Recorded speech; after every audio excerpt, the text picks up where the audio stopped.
Segundo Reis, capítulo 3, diz assim: Jorão, filho de Acabe, começou a reinar sobre Israel em Samaria no 18º ano do reinado de Josafá, rei de Judá, e reinou 12 anos. Fez o que era mal aos olhos do Senhor, porém não como seu pai, nem como a sua mãe, porque tirou a coluna de Baal que o seu pai havia feito.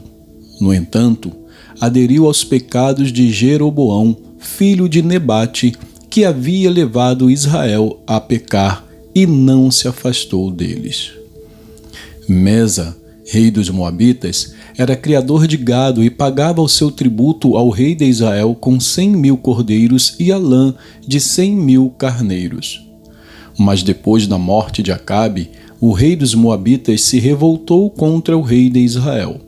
Por isso, naquele instante, Jorão saiu de Samaria e reuniu todo o exército de Israel. Mandou dizer a Josafá, rei de Judá: O rei de Moabe se revoltou contra mim. Você irá comigo à guerra contra Moabe? Josafá respondeu: Irei. Sou como você é. O meu povo é como seu povo e os meus cavalos são como os seus cavalos. E Josafá perguntou: Por que caminho iremos? Jorão respondeu: Pelo caminho do deserto de Edom. Partiram o rei de Israel, o rei de Judá e o rei de Edom. Após 7 dias de marcha, não havia água para o exército e para os animais que os seguiam. Então o rei de Israel disse: o Senhor chamou estes 3 reis para os entregar nas mãos de Moabe. Josafá perguntou: Não há aqui algum profeta do Senhor para que consultemos o Senhor por meio dele? Um dos servos do rei de Israel respondeu: Aqui está Eliseu, filho de Safate, que era servo de Elias. Josafá disse: Está com ele a palavra do Senhor. Então o rei de Israel, Josafá e o rei de Edom foram falar com Eliseu. Mas Eliseu disse ao rei de Israel: Que tenho eu a ver com você? Vá falar com os profetas de seu pai e os profetas de sua mãe. Porém, o rei de Israel lhe disse: Não, porque o Senhor Deus é quem chamou estes 3 reis para os entregar nas mãos de Moabe. Eliseu disse: Tão certo como vive o Senhor dos exércitos, em cuja presença estou, se eu não respeitasse a presença de Josafá, rei de Judá, não daria atenção nem olharia para você. Agora me tragam um músico. Enquanto o músico tocava, o poder de Deus veio sobre Eliseu. Este disse: Assim diz o Senhor: Façam neste vale covas e mais covas, porque assim diz o Senhor: Vocês não sentirão vento, nem verão chuva, mas este vale se encherá de água, e vocês beberão, bem como o seu gado e os seus animais. Mas isto ainda é pouco aos olhos do Senhor. Ele também entregará Moabe nas suas mãos. Vocês conquistarão todas as cidades fortificadas e todas as cidades principais. Cortarão todas as árvores frutíferas, taparão todas as fontes de água e danificarão com pedras todos os campos de cultivo. E aconteceu que, no dia seguinte, na hora do sacrifício da manhã, eis que a água vinha descendo dos lados de Edom, e a terra se encheu de água.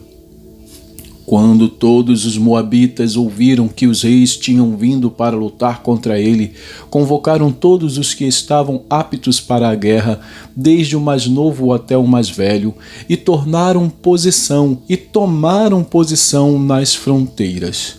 Os moabitas se levantaram de madrugada e, quando o sol raiou sobre as águas, viram que as águas diante deles estavam vermelhas como sangue.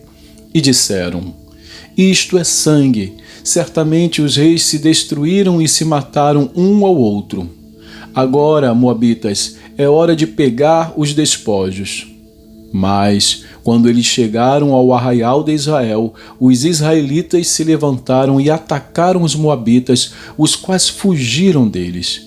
Os israelitas entraram na terra e também aí mataram os moabitas.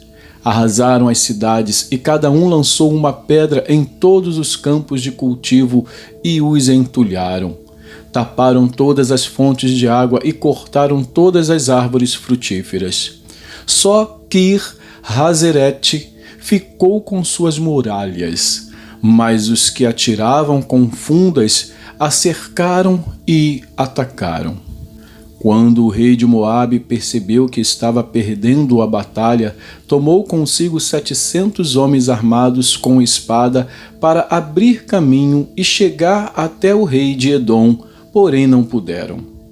Então pegou o seu filho primogênito, que havia de reinar em seu lugar, e o ofereceu em holocausto sobre a muralha.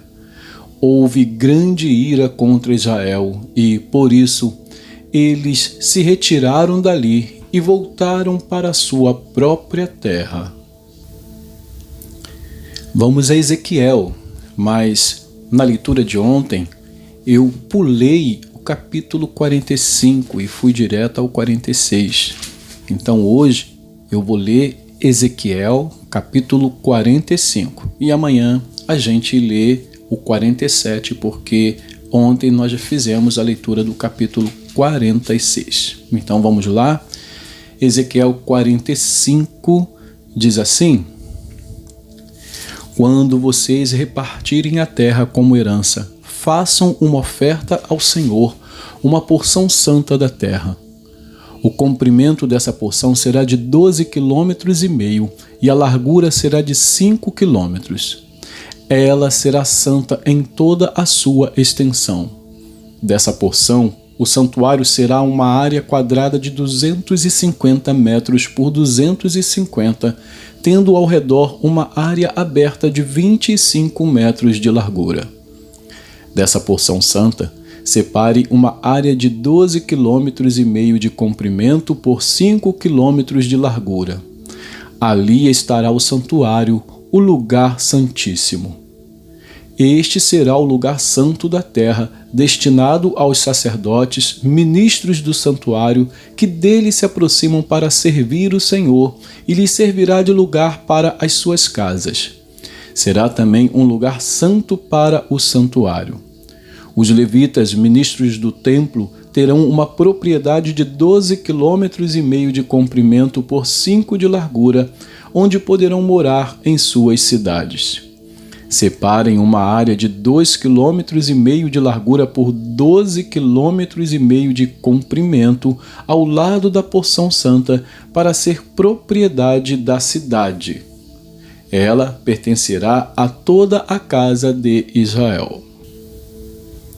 O príncipe terá a sua parte dos dois lados da porção santa e da propriedade da cidade, diante da porção santa e diante da propriedade da cidade. Do lado oeste se estenderá na direção do oeste e do lado leste se estenderá na direção do leste. O comprimento corresponderá a uma das porções das tribos desde a fronteira oeste até a fronteira leste. Esta terra será a propriedade do príncipe em Israel. Os meus príncipes nunca mais oprimirão o meu povo. Pelo contrário, distribuirão a terra à casa de Israel segundo as suas tribos. Assim diz o Senhor Deus: Basta, ó príncipes de Israel, afastem a violência e a opressão e pratiquem o juízo e a justiça. Deixem de fazer explorações entre o meu povo, diz o Senhor Deus. Tenho balanças justas, efa justo e bato justo. O efa para medir cereais e o bato para medir líquidos serão da mesma capacidade, de maneira que o bato contenha a 10ª parte do homer e o efa contenha a 10ª parte do homer. O homer será a medida padrão. O ciclo será de 20 geras. Uma mina será igual a 20 ciclos, mais 25 ciclos, mais 15 ciclos. Esta será a oferta que vocês farão: a sexta parte de um efa de cada homer de trigo e a sexta parte de um efa de cada homer de cevada. A porção determinada de azeite será a 10ª parte de um bato de cada coro de azeite. Um coro como o homer tem 10 batos. De cada rebanho de 200 cabeças, um cordeiro deverá ser tirado dos pastos ricos de Israel para oferta de cereais, para holocausto e para sacrifício pacífico, para que façam expiação pelo povo, diz o Senhor Deus. Todo o povo da terra fará contribuição para esta oferta ao príncipe em Israel. Estarão a cargo do príncipe os holocaustos, as ofertas de cereais e as libações nas festas da lua nova e nos sábados, em todas as festas fixas da casa de Israel. Ele mesmo proverá a oferta pelo pecado, a oferta de cereais, o holocausto e os sacrifícios pacíficos para fazer expiação pela casa de Israel. Assim diz o Senhor Deus: no primeiro mês, no primeiro dia do mês, você pegará um novilho sem defeito e fará a purificação do santuário. O sacerdote pegará um pouco do sangue e o porá nos batentes do templo, nos 4 cantos da borda do altar e nos batentes do portão do átrio interior. Faça o mesmo no 7º dia do mês, por causa dos que pecam sem intenção ou por ignorância. Assim vocês farão expiação pelo templo. No primeiro mês, no dia 14 do mês, vocês terão a Páscoa, festa de 7 dias, em que comerão pães sem fermento. O príncipe, no mesmo dia, por si e por todo o povo da terra, proverá um novilho para oferta pelo pecado. Nos 7 dias da festa, ele preparará um holocausto ao Senhor: 7 novilhos e 7 carneiros sem defeito, cada dia durante os 7 dias. E um bode cada dia como oferta pelo pecado. Também preparará uma oferta de cereais: 17,5 litros para cada novilho e para cada carneiro, e 3,5 litros de azeite. No dia 15 do 7º mês, e durante os 7 dias da festa, fará o mesmo: a mesma oferta pelo pecado, o mesmo holocausto, a mesma oferta e a mesma porção de azeite. E que Deus abençoe a porção da sua palavra.